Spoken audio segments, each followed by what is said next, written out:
বৌদ্ধ পূর্ণিমা তিথিতে জেলার দ্বিতীয় বৃহত্তম ঐতিহ্যবাহী স্বামীনাথের পুজো ও মেলা শুরু হলো শুক্রবার। উত্তর দিনাজপুর জেলার ইটাহারের হাঁসুয়া গ্রামে স্বামীনাথের পুজোর আয়োজন করা হয়। এদিন সকাল থেকে মেলা ও মন্দিরে দেখা যায় হাজার ভক্তের ঢল লক্ষ্য করা যায়। জানা গিয়েছে, আনুমানিক 70-এর দশকে তৎকালীন দুর্গাপুর এলাকায় ভোপালপুরের জমিদার স্বর্গীয় নারায়ণচন্দ্র রায় চৌধুরী স্বপ্নাদেশে হাঁসুয়া গ্রামের জঙ্গল থেকে কোষ্টি পাথরের নিখুঁত বিষ্ণু মূর্তি লাভ করেন। পরবর্তীতে 1321 বঙ্গাব্দের 25শে বৈশাখ ওই স্থানে ভোপালপুরের তৎকালীন জমিদার ভোপালচন্দ্র রায় চৌধুরীর মা দুর্গাময়ী দেবী তার স্বর্গীয়া শাশুড়ির স্মৃতি রক্ষার্থে স্বামীনাথ মন্দির স্থাপন করেন।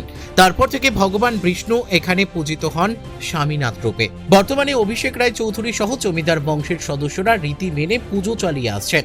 প্রতি বছর বাৎসরিক পুজোর দিন কোষ্টি পাথরের 4.5 ফুট দৈর্ঘ্যের বিষ্ণু মূর্তিতে সোনা ও রূপার অলংকার দিয়ে রাজবেশে স্বামীনাথের পুজো করা হয়।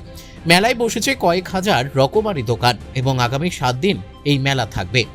ইটাহার থানার পুলিশ প্রশাসনের পক্ষ থেকে যান নিয়ন্ত্রণ ও নিরাপত্তা ব্যবস্থায় মোতায়েন করছে বিশাল পুলিশ বাহিনী। তবে জেলার দ্বিতীয় বৃহত্তম প্রাচীন স্বামীনাথ মেলা শুরুর আগে রাজবাড়ি থেকে মন্দির প্রাঙ্গণে যাওয়ার বেহাল রাস্তা মেরামত না হওয়ায় প্রশাসনের উদাসীনতায় আক্ষেপ প্রকাশ করেছেন জমিদার বংশের সদস্যরা। আমার নাম অভিষেক রায় চৌধুরী।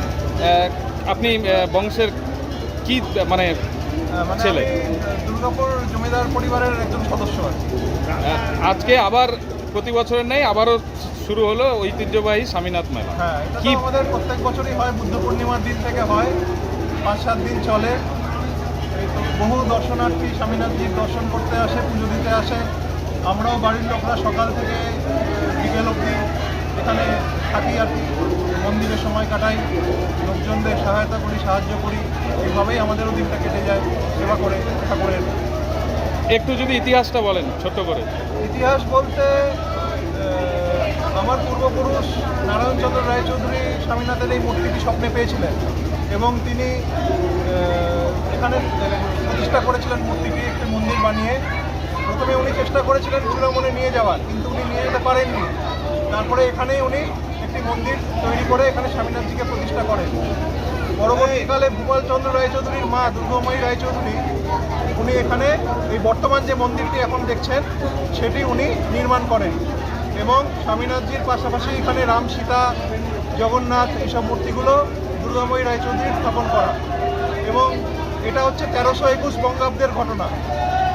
তারপর থেকে এখানে এই বুদ্ধ পূর্ণিমার দিনে বিশেষ এই পুজো হয় এবং এই মেলা হয়ে আসছে তখন থেকে। বিগ্রহতেই পুজো হয়? হ্যাঁ হ্যাঁ হ্যাঁ, স্বামীনাথজির এটা এখানে বিষ্ণু মূর্তি, স্বামীনাথ বলেই চেনে এখানকার লোকেরা, ডাকে এটাকে। তো এই বিশেষ দিনে স্বামীনাথজির পুজো হয়। কতদিনের মেলা হবে? মেলা 7 দিন।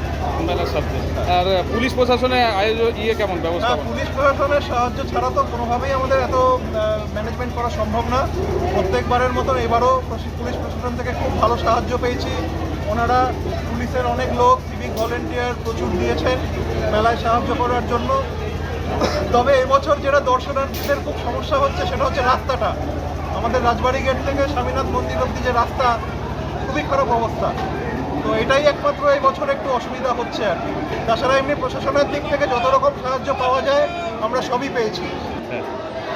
বলো। আর যেহেতু আমাদের জেলার একটা ঐতিহ্যবাহী মেলা, এটা দ্বিতীয় বৃহত্তম মেলা, তো সেই দিক দিয়ে একটা আক্ষেপ আছে যে রাস্তাটা যদি একটু ভালো কাজ হতো মেলার আগে, যদি ঠিকঠাক হতো তাহলে সবার খুব ভালো লাগতো।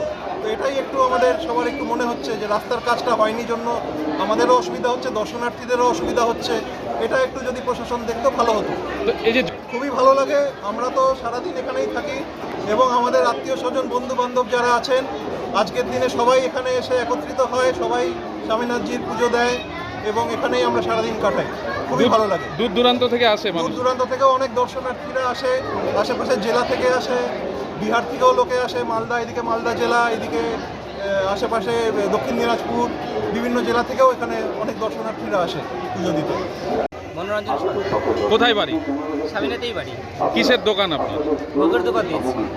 কেমন প্রতি বছরই দেন? হ্যাঁ, প্রতি বছর। তো এবার কেমন দেখছেন ভিড়? এবার সকাল থেকে দেখছি মোটামুটি ভালো ভিড় আছে। আবহাওয়া যেমনই ছিল তাতে আশা করা যায়নি এতটা ভিড় হবে, কিন্তু তার চেয়ে মনে হচ্ছে এবার অনেকটাই প্রতিবারের নাই ভিড় বেশি প্রথম দিনে।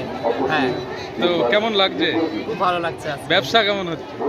আশা করি আজকে ভালোই হলো, আশা করি আরেকটু ভালো হবে। আমার নাম কৃষ্ণা সরকার, কোথায় বাড়ি? রায়গঞ্জে। কি কেমন লাগছে? আমি মানে প্রথম তো ভীষণ এক্সাইটেড। স্বামীনাথের মেলা আমার দেখা হয় না, এবার ঠাকুর করেছে, ঠাকুরের টানে এসেছি। ভালো লাগছে এসে? হ্যাঁ, খুব দর্শন করলেন ঠাকুর? না, করবো, এখন যাচ্ছি তো ওই পথেই, দেখি ঠাকুর দেখি। কেমন ভিড় মেলায়? ভীষণ ভালো লাগছে, ভীষণ ভিড়, ভীষণ ভিড়। ভালোও লাগছে, এসে ভীষণ আনন্দ লাগছে, দেখি এখন ঠাকুরের টানে এসেছি। ইটাহার থেকে দিবাকর মজুমদারের রিপোর্ট, কুলিক নিউজ।